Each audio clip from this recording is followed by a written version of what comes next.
3 words ended my marriage. Open relationship, she said, sitting across from me like we were discussing groceries. 10 years of my life gone in one Thursday night. I watched the woman I loved turn into a stranger right before my eyes, asking permission to betray me while expecting me to smile and accept it. She wanted freedom. I gave her divorce papers instead. She cried, begged, promised it was just an idea. Too late. What I didn't know then was that my worst night would become the door to everything I was meant to have. My name is Josh Miller. Until that Thursday, I was living what I thought was a simple, honest life. Connecticut suburbs, steady job, 10-year marriage to Dakota. Nothing flashy, nothing complicated, just the quiet satisfaction of building something real with someone you trusted completely. I'd wake up next to her, share coffee, discuss mundane things like grocery lists and weekend plans. It was ordinary in the best possible way. The kind of ordinary that makes you feel safe, grounded, like you've figured out this whole life thing. I was wrong about all of it. I was reading in the armchair, some thriller novel I can't even remember now. The soft sound of the TV in the living room creating that comfortable domestic soundtrack I'd grown to love. Dakota had been acting strange for weeks, but I'd chalked it up to work stress. She'd mentioned her new boss, Mark, a few times, always with an odd brightness in her voice that I'd stupidly ignored. That Thursday evening, she sat on the edge of the sofa across from me, not next to me like she usually did, across from me. The distance should have been my first warning. She was strangely electric, her fingers drumming against her thigh, adjusting her hands in her lap with the anxiety of someone about to confess to a minor crime. Her eyes wouldn't meet mine. They kept darting to the window, to the coffee table, anywhere but at the man she'd promised to love forever. "Josh, we need to talk," she began, and the tone wasn't conversational, it was a declaration. The air grew thick, suffocating. I felt my chest tighten before I even knew why. "About what, darling?" I closed the book, marking the page carefully, as if that small act of order could protect me from whatever chaos was about to unfold. If I had known that this was the last chapter of my life with her, I would have burned the book, torn it to pieces, thrown it against the wall. Anything but preserve that moment with such care.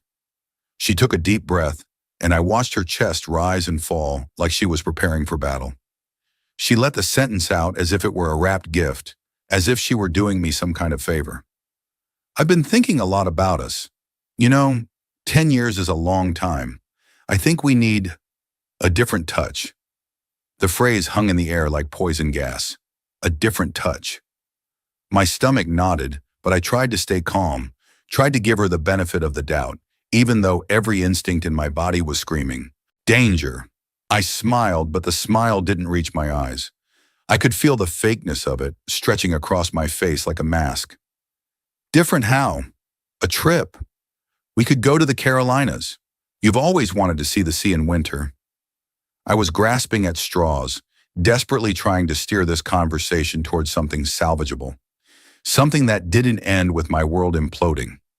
She shook her head impatiently, and there was something almost cruel in the gesture, like I was being deliberately obtuse. "No, it's different in our dynamic. I read some articles, and look, the world has changed. Traditional marriage is limiting." She paused, and in that pause, I felt the ground start to crack beneath my feet. "I wanted us to consider having a—" Her voice dropped to almost a whisper, but the words still hit like a freight train. "Open relationship." The sound of those 3 words hit me like a gunshot to the chest. The shock was so physical that I felt my blood run cold, my hands go numb. My vision actually blurred for a second. For a moment, I thought I hadn't heard correctly, that my ears were playing tricks on me, that this was some kind of nightmare I was about to wake up from. The ironic smile I tried to force died on my lips, replaced by something between disbelief and disgust. "Are you kidding me, Dakota? What kind of tasteless joke is that?" My voice was low, dangerously controlled. "It's not a joke, Josh. It's about evolution. It's about not feeling guilty for exploring." That was enough. The rage, hot and corrosive, erupted. I stood up, my eyes fixed on hers. I didn't recognize her. The woman before me was a stranger, an imposter. You want an open relationship? Is that what you want? I stepped forward. Well, you're going to have it, but not an open relationship, Dakota. You're going to have the divorce papers on your desk tomorrow morning. She went pale, the shock finally hitting her. What? Josh, don't be ridiculous. You're exaggerating. Exaggerating? I laughed, a bitter, humorless laugh. The truth poured out of my mouth like acid. I married a woman, Dakota. I didn't marry a prostitute. The verbal slap hit her hard. Her eyes widened. How dare you call me that? I'm not a prostitute. I dare, I said without backing down, because that's what you're asking for. A license to sleep with other men while I pretend to be the modern, understanding husband. I'm married for love, for loyalty, and for exclusivity, not for a relay race of bodies. The discussion turned into a battleground. Dakota tried to argue using jargon about emotional connections and consensual non-monogamy, but I was deaf to her excuses. Listen carefully to what I'm going to say, I articulated, and my voice was the coldest I've ever used. I would much rather be separated than be betrayed. And yes, Dakota, what you're proposing is legalized betrayal, and I don't care about the pretty label you give it. I stared at her with contempt. Any form of relationship that goes against the standard of a healthy relationship, be it this abomination of open relationship, polyamory, or whatever, is to me something filthy, immoral, dirty, and disgusting. I would never accept such an abomination in a marriage that I took seriously. The determination in my voice shocked her even more than the initial insult. She realized I wasn't bluffing. Panic began to rise in her throat. She tried to back away, to argue that it was just an idea, that we could talk. No, I interrupted. Marriage isn't a testing ground. You crossed a line that can't be undone. You showed me who you are, a woman who values her lust more than her vows, and who tried to manipulate decency to avoid feeling guilty. We argued all night, shouting that rattled the windows, tears streaming down her face, while my eyes remained dry and cold, accusations flying back and forth like grenades. She called me rigid, old-fashioned, unable to grow. I called her a coward trying to dress up adultery in progressive language. She sobbed that I didn't understand modern relationships. I told her I understood betrayal just fine, and that's exactly what she was proposing. Around 3 a.m, she tried a different approach. She softened her voice, reached for my hand across the kitchen table where we'd shared 1,000 meals. I pulled away before she could touch me. The look of hurt on her face would have broken me yesterday. Tonight, it meant nothing. Josh, please, just think about it for a week. Don't make any rash decisions, she begged, her voice hoarse from crying. We can go to couples therapy. We can talk this through with a professional. There's nothing to think about, I said, my voice flat and dead. You want to sleep with your boss, Mark? That's what this is really about, isn't it? You've already picked him out. This whole open relationship pitch is just you trying to get my blessing for cheating. Her face went white. She didn't deny it. She couldn't. The guilt was written all over her expression, in the way her eyes went wide and then immediately looked away, in the way her mouth opened and closed without sound coming out. I thought so, I said quietly. The confirmation should have hurt more, but I was already numb. Get out of the kitchen. I don't want to look at you anymore tonight. I didn't sleep. She didn't sleep. I spent the night on the living room sofa, staring at the ceiling, feeling the whole house permeated with the acrid smell of our failure. Every creak of the floorboards from upstairs, where she was pacing in our bedroom, felt like another nail in the coffin of what we'd been. I was exhausted, hollowed out, but resolute. I was losing the woman I loved, or thought I loved, but reclaiming my own worth. And that, I realized as the first gray light of dawn crept through the windows, was worth everything.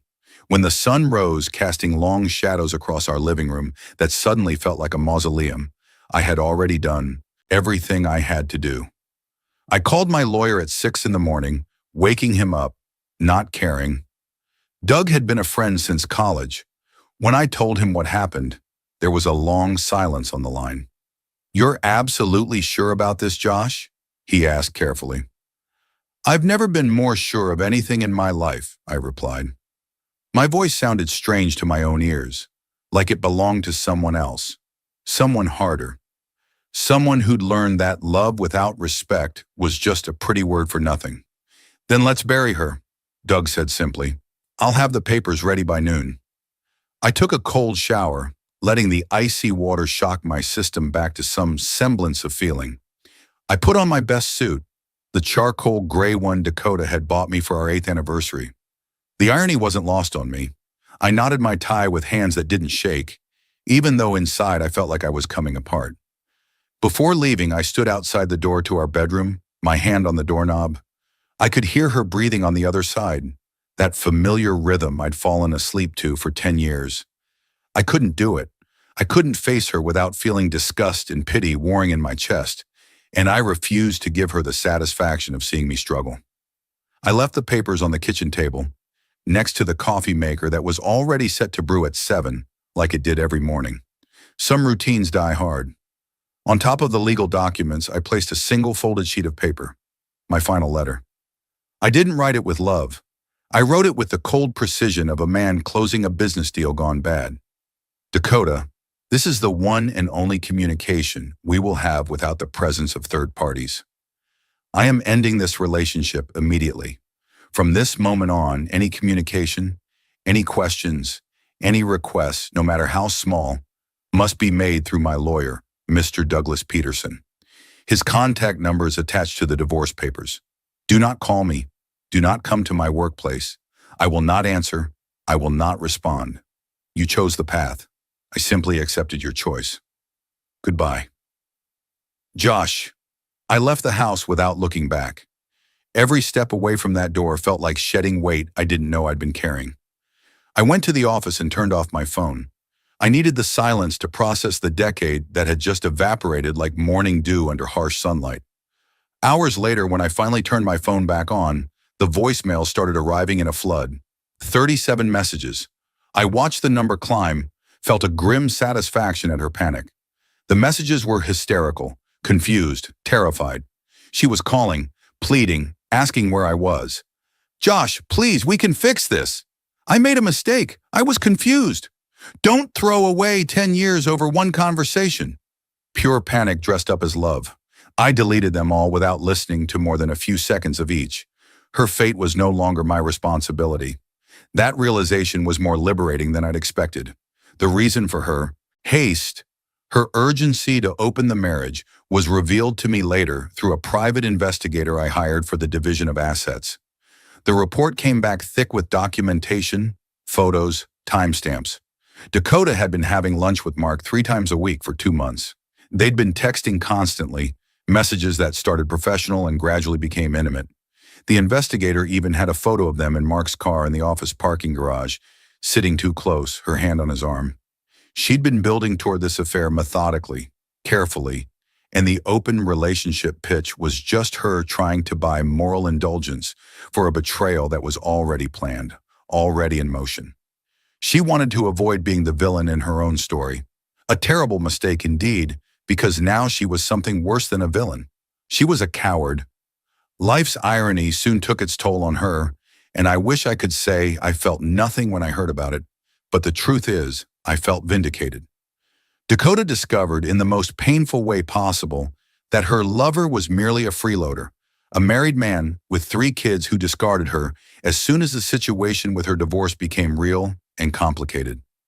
The private investigator informed me that Mark had blocked her number, transferred to a different department to avoid her, and even filed a complaint with HR when she tried to confront him at work.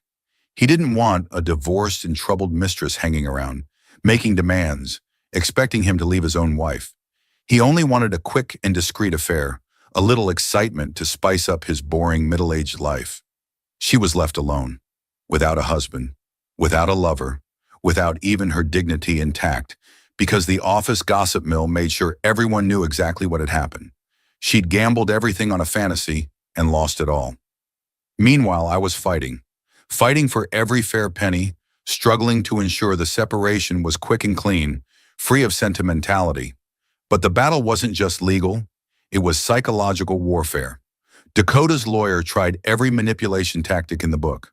They painted me as cold and unforgiving, suggested I was having a mental breakdown, even tried to claim I'd been emotionally abusive during the marriage. Each accusation felt like a knife in the back, but I refused to buckle. I sought individual therapy to deal with the anger and the feeling of stupidity for having been so blind for so long. Dr. Patterson's office became my sanctuary twice a week. The first session, I couldn't even speak for 10 minutes. I just sat there staring at the wall, feeling the weight of failure crushing my chest. When I finally opened my mouth, everything came pouring out in a torrent of rage and hurt and confusion. I gave her everything, I told Dr. Patterson, my hands clenched into fists. 10 years of loyalty, of coming home every night, of building a life together. And she threw it away for what? For some married scumbag who used her like a disposable toy? Dr. Patterson leaned forward. Josh, you're angry at her, but I sense you're also angry at yourself. That hit home harder than I expected. I should have seen it. The signs were there. She started dressing differently, working late, being secretive with her phone. I told myself I was being paranoid, that I was being a jealous husband. I trusted her when I should have been paying attention. Trust isn't a weakness, Josh. What she did wasn't your fault. But it took months before I could believe that. Months of unpacking every moment of our marriage, every red flag I'd missed, every time I'd chosen to believe her lies because the truth was too painful. I was rebuilding myself piece by piece, learning to trust my own judgment again, learning that self-respect wasn't negotiable. Time passed. Months of cold and distant negotiations, months of Dakota's lawyer sending passive-aggressive emails and settlement offers that were insulting in their audacity. She wanted half of everything, including my retirement account and the house that my parents had helped us buy. She wanted alimony despite having her own career. She wanted me to pay for the consequences of her choices. Doug fought back hard. We documented everything. The affair with Mark, her attempts to manipulate me, her complete disregard for our marriage vows. By the time we were done building our case, Dakota's position was indefensible. Finally, we meet at the final hearing. The courtroom was small, formal, and cold, with fluorescent lights that made everyone look slightly sick. The air smelled like old wood and stale coffee. I sat impassive next to Doug, my hands folded on the table, my face a mask of calm. Inside, my heart was racing. This was it, the final ending, the official death certificate for what had been my entire adult life. Dakota entered, and I barely recognized her. She was looking thinner, almost gaunt, with red eyes and despair etched so deeply on her face that it looked like someone had carved it there with a knife. Her hair, once perfectly styled, hung limp and lifeless. She wore a black dress that looked too big on her frame. She'd lost weight, lost sleep, lost everything. Part of me, a very small part, felt a flicker of pity. Then I remembered her sitting across from me, asking for permission to betray me, and the pity evaporated. When the opportunity arose for her to speak, she ignored her lawyer's frantic signals and turned to me directly, her eyes filled with crocodile tears that I could see right through. Josh, please, she pleaded, her voice choked with emotion that might have been real or might have been performance. I couldn't tell anymore, and I didn't care. Please don't do this. We were a couple. We loved each other. Help me save our marriage. I made a mistake, but we can start over. I love you. I've always loved you. Mark meant nothing. It was just a stupid fantasy. Please, Josh, 10 years has to mean something. The silence in the room was deafening. Her lawyer looked like he wanted to crawl under the table. The judge's expression was carefully neutral, but I caught the slight tightening around his eyes that suggested he'd heard this song before. I looked at Dakota, really looked at her, and for the first time in months, I felt only nothing. Anger had given way to indifference. Hurt had transformed into apathy. She was a stranger begging a stranger for something that no longer existed. The judge asked me if I had anything to say about my ex-wife's statement. I stood up, calm and composed. Your Excellency, I understand Dakota's plea, but she is mistaken. I turned directly to her. Dakota, the marriage is beyond saving because you destroyed it the moment the idea of betrayal became more appealing than our vow. My voice grew stronger. You said you loved me, but love demands respect and loyalty, and you offered neither. You tried to make me complicit in your dishonor. I turned to the judge. I won't believe anything good that might come from her. I'm no longer the man she married. That man was gone the night she asked me to be an open husband, and I added with certainty, divorce is the only path to my peace and my dignity. The judge banged the gavel. The divorce was finalized. Dakota cried in the living room, but I just signed the papers and left. There was no goodbye. There was no forgiveness. I went my own way, focused on rebuilding and therapy. Dakota had to live with the consequences of her choice. I lost a marriage, but I regained my integrity. And for me, the price was worth it. A year had passed since the judge banged the gavel, transforming the we into I. That first year of freedom after Dakota was strange, a mixture of grief and relief that left me feeling unmoored. Some days I woke up and forgot, for just a moment, that she was gone. I'd reach across the bed expecting to find her there, and the cold, empty sheets were a shock every time. Other days I woke up feeling lighter than I had in years, like someone had removed a weight from my chest I hadn't known I was carrying. I moved to a more practical apartment downtown, far from the ghosts of the suburban home. The new place was smaller, more modern, with floor-to-ceiling windows that let in too much light. It felt like living in a fishbowl at first. Everything was exposed, no corners to hide in, but eventually I came to appreciate it. The light felt cleansing somehow, like it was burning away the shadows of my past. I continued with individual therapy, and the process saved me in ways I couldn't fully articulate. The psychologist helped me understand that my anger wasn't just about the betrayal itself, but about the betrayal of my belief in what Dakota and I were. I'd built my entire adult identity around being a good husband, a loyal partner, a man who kept his promises. When she shattered that, she didn't just break my heart, she broke my understanding of who I was. You're grieving the loss of your own narrative, Dr. Patterson explained one session. You thought you knew the story of your life.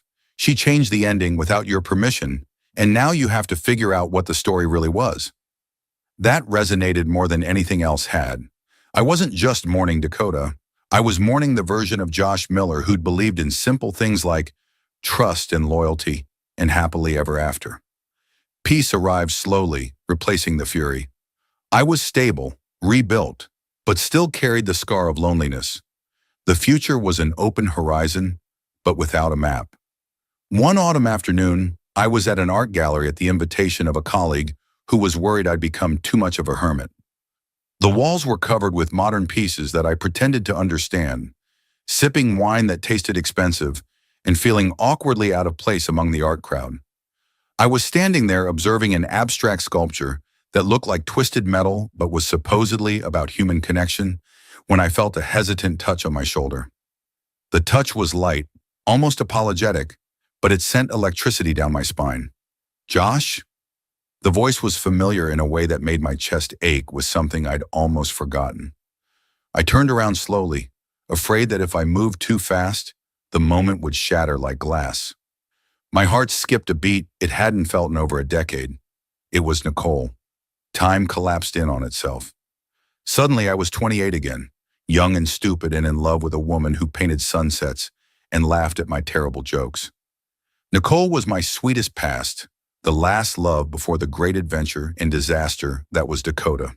We had broken up amicably 11 years ago because our professional ambitions took us to different corners of the country, and our personalities, although compatible, were very different at the time. I was the man of rigid principles, the one who needed structure and rules. She was the artistic and free spirit who saw the world in colors I couldn't name. We'd loved each other fiercely, but we'd wanted different things from life. Or so we'd thought.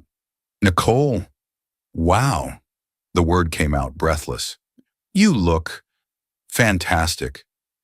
Time had been kind to her in ways it wasn't to most people. She was even more radiant than I remembered, with silver threading through her dark hair that somehow made her more beautiful, and that sparkle in her eyes that had always made me feel like I was the only person in the room. You too. You seem at peace, she replied, smiling shyly.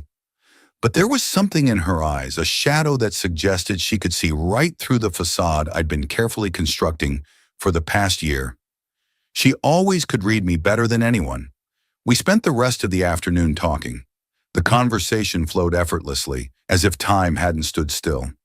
She was back in Connecticut, teaching art at a local school. She told me about her life, the challenges, the small joys. You and Dakota, she began hesitantly. It's over, I confirmed. My voice firm. A year ago, it was irreconcilable. As we were saying goodbye, she hesitated again. There was something in her gaze, a cloud hanging over her. Josh, I need to be honest with you. There's something I should have told you a long time ago. We went to a quiet cafe, one of those small places with exposed brick and mismatched furniture that felt intimate without being romantic. Nicole was visibly nervous, stirring the sugar in the coffee she wasn't drinking, the spoon clinking against the ceramic in a rhythm that spoke of pure anxiety. Her hands were shaking slightly. I encouraged her to talk, sensing that the ground was about to give way beneath me again, just when I'd thought I'd found solid footing. Do you remember when we broke up 11 years ago, that spring? Her voice was barely above a whisper. I replied with a smile, though something in her tone made it feel wrong. I remember. It was difficult, but necessary. The lie tasted bitter. It hadn't been necessary. It had been fear masquerading as practicality. She nodded slowly, her eyes filling with tears before she even said the words. Well, at that time, she paused, took a shuddering breath. At that time, I was pregnant. I was expecting your child. The world stopped. Just stopped. The cafe's sounds faded to white noise. The world, which I had just rebuilt on firm foundations, began to spin violently. I felt the blood drain from my face, my hands go cold and clammy. My vision tunneled until all I could see was Nicole's tear-stained face across from me. A daughter, a son, an 11-year-old secret, a child, my child, growing up without me, taking first steps I never saw, losing teeth I never collected, having birthdays I never attended. The weight of all those missing years crashed down on me like a physical thing. Pregnant! The word came out as a dry whisper, my throat constricted with emotion I couldn't name. Nicole, why didn't you ever tell me? Why? The question wasn't angry, it was devastated. How could you keep this from me for 11 years? Her eyes welled up with tears that spilled over and ran down her cheeks unchecked. Back then, you were so focused on your career, on making partner at the firm, and I was scared, terrified actually. I thought you'd run away, that you wouldn't take responsibility, that I'd ruin everything for you. We'd just broken up. You'd made it clear that your career came first, that you needed to focus. I was 26 and pregnant and alone, and I convinced myself that telling you would be selfish, would derail your entire life. She wiped at her face with the back of her hand. And then, she took a deep, shaking breath. Then, when I finally mustered the courage to look for you, months after Maya was born, after the sleepless nights and the fear and the loneliness, I found out you were already engaged to Dakota. I saw the announcement online. You looked so happy in that photo, so sure of your new life, like you'd moved on. Completely. I didn't want to be the ghost of the past that destroys the future. I thought I was doing the right thing. She picked up the phone and swiped the screen. That's her. The photo was of a beautiful 10-year-old girl with my brown eyes and Nicole's wide smile. Maya. The name echoed in my chest, the force of a revelation. It wasn't just an idea, it was a living, palpable, and beautiful reality. I didn't cry from sadness, but from overwhelming joy and a sharp pain for the time lost. She is perfect, Nicole. I looked at her seriously, my principled side resurfacing, but now tempered by love, and I replied, Nicole, you should have told me. No matter how scared I was at the time, Maya was our responsibility. It was wrong of you to keep that secret. You didn't have the right to make that decision for me. I would have taken responsibility. Always. Nicole shrank back, acknowledging her mistake. I know, Josh. I'm so sorry. I felt so sorry every day. But then I smiled, the first truly genuine smile in years. However, I'm not going to waste another minute grieving. I'm a father, Nicole, and nothing will be lacking for our daughter. I'm more than happy to know that I have a daughter. The reconnection was immediate and profound, almost frightening in its intensity. The 11-year barrier crumbled under the weight of unexpected fatherhood and a love that had never really died, just gone dormant.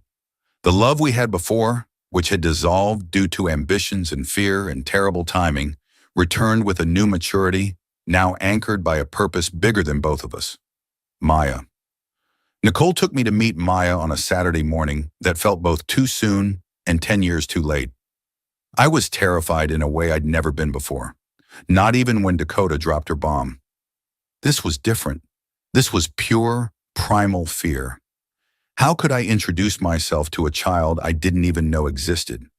What if she hated me for not being there? What if I said the wrong thing, did the wrong thing? What if she looked at me and saw nothing but a stranger who'd abandoned her? We met at a park, neutral territory. I saw her from a distance first, swinging alone on the swings, her dark hair flying behind her. My heart clenched so hard I thought it might stop. She had my eyes. Even from 50 feet away, I could see she had my eyes. Maya, this is Josh, a special friend, Nicole said, her voice gentle, softening the blow, giving us both an out if this went badly. Maya, clever and curious, looked at me with an intensity that reminded me of looking in a mirror. She wasn't afraid. She studied me for a long moment, her head tilted slightly, and I could see her making calculations, drawing conclusions. In fact, there was a mutual understanding in that look, something wordless and powerful. I sat on the ground next to the swings, and she showed me her drawings of horses and stars, explaining each one in detail with the seriousness of a museum curator. Before long, I was laughing at her observations about how horses were basically just big dogs that people rode, and she was laughing at my terrible attempt to draw a horse that looked more like a deformed cat. Days later, after several more carefully supervised visits, Nicole gave me permission to tell her the truth. We sat in Nicole's living room, just the three of us, and I felt like I was about to jump off a cliff. Maya, I said, kneeling before her so we were eye to eye. My voice shook slightly. I am your father. I only found out now, but I am. And I am so happy to have you. The words felt inadequate, too small to contain what I was feeling. I missed 10 years of your life, and I can't get that back. But I promise you, I'm here now, and I'm not going anywhere ever again.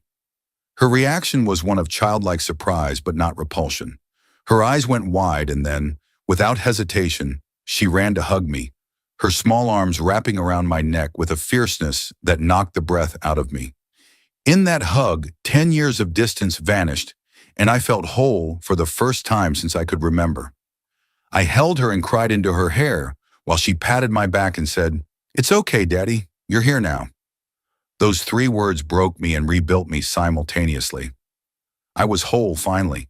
The Dakota disaster had taught me the value of integrity. Maya and Nicole taught me the value of unconditional love and family. Those first few weeks with Maya were a whirlwind of emotions I wasn't prepared for. Every moment with her was a reminder of what I'd missed and what I was gaining. She had her own little personality, fully formed without any input from me. She was obsessed with marine biology, could name dozens of sea creatures, and had strong opinions about which dolphins were the smartest. She liked her sandwiches cut diagonally, not straight across. She was left-handed like me. She hummed when she was concentrating, a habit that Nicole said drove her teachers crazy, but that I found endearing beyond words. One evening, about 3 weeks after I learned she existed, Maya asked me to help her with a school project about family trees. We were sitting at Nicole's kitchen table, papers and markers spread everywhere, and Maya was carefully drawing branches. "Where do I put you, Daddy?" she asked, and the casual use of Daddy still made my throat tighten every single time. "Mom says you're my dad, but you weren't there when I was born. Does that go on a different branch?" The question was innocent, purely logical, but it cut me deeper than any of Dakota's accusations ever had. I put down my marker and looked at her seriously.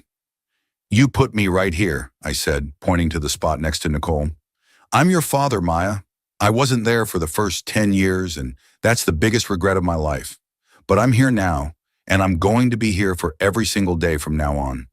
Every birthday, every school play, every scraped knee, every bad dream. All of it." She studied my face for a long moment, then nodded. "Okay, that's good because I want you there. Some of my friends don't have dads at all, and they say it's sad." She went back to coloring, satisfied with my answer in the way only a child can be.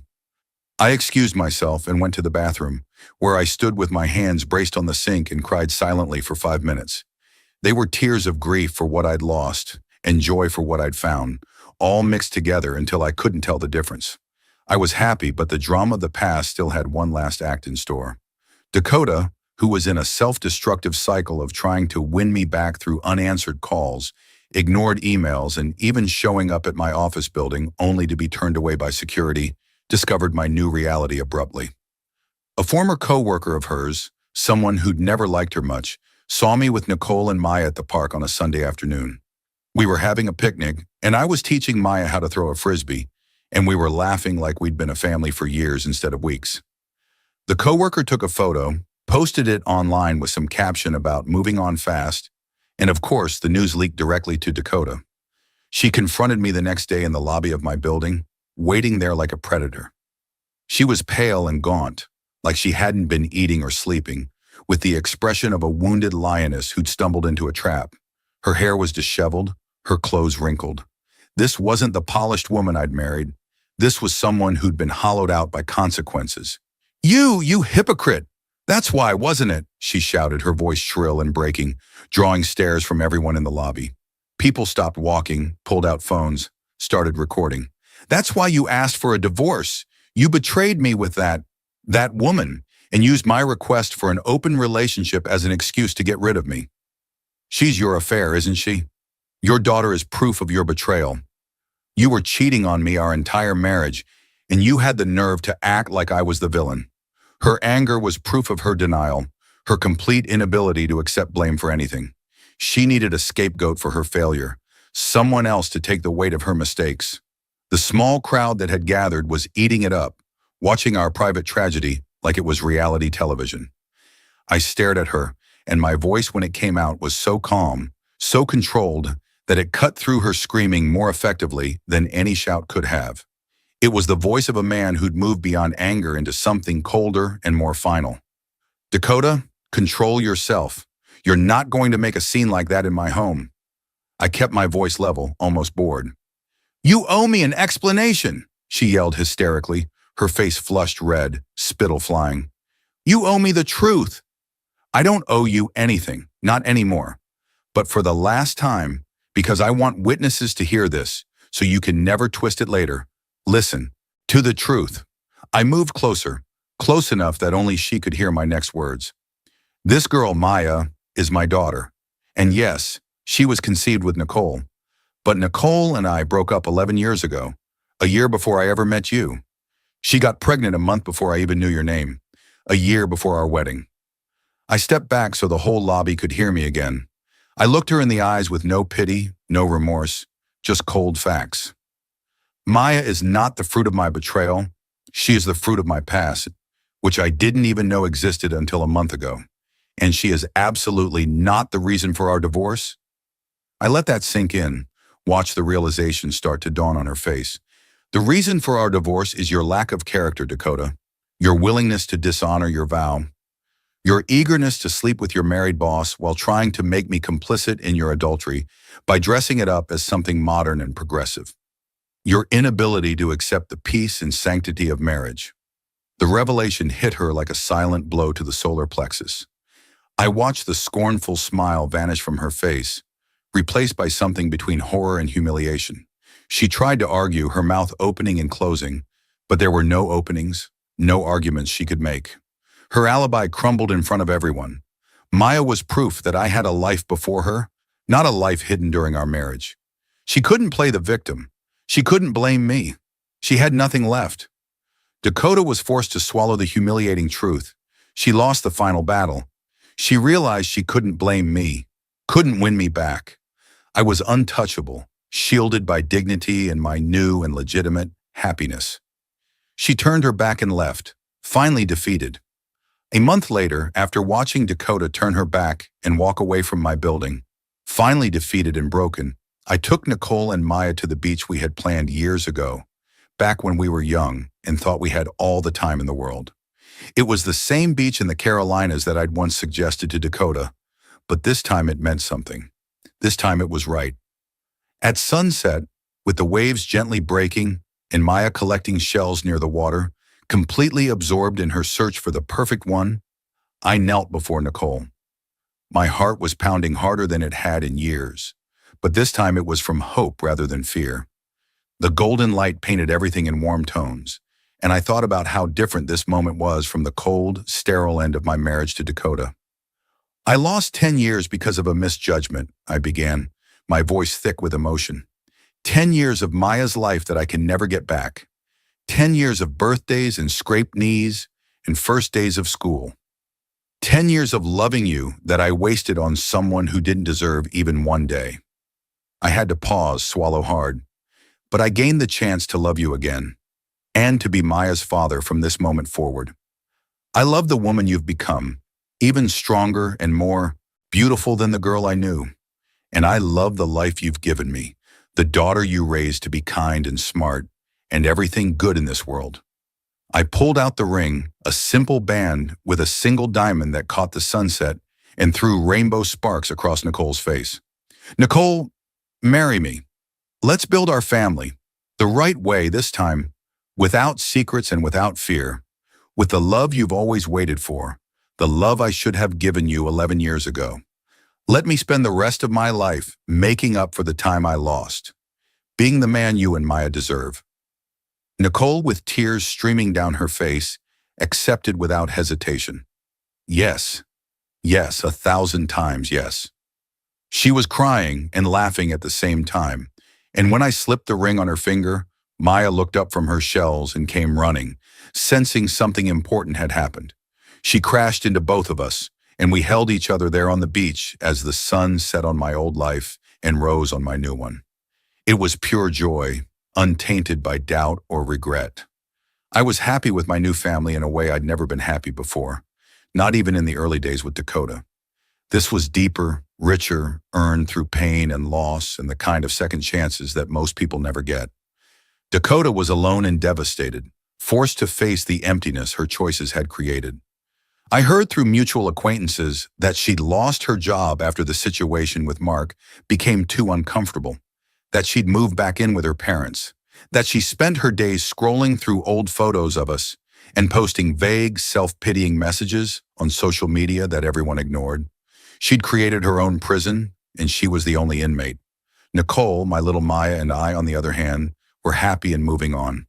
We were building something real, something that would last, because it was built on honesty and respect and genuine love rather than convenience and comfortable lies.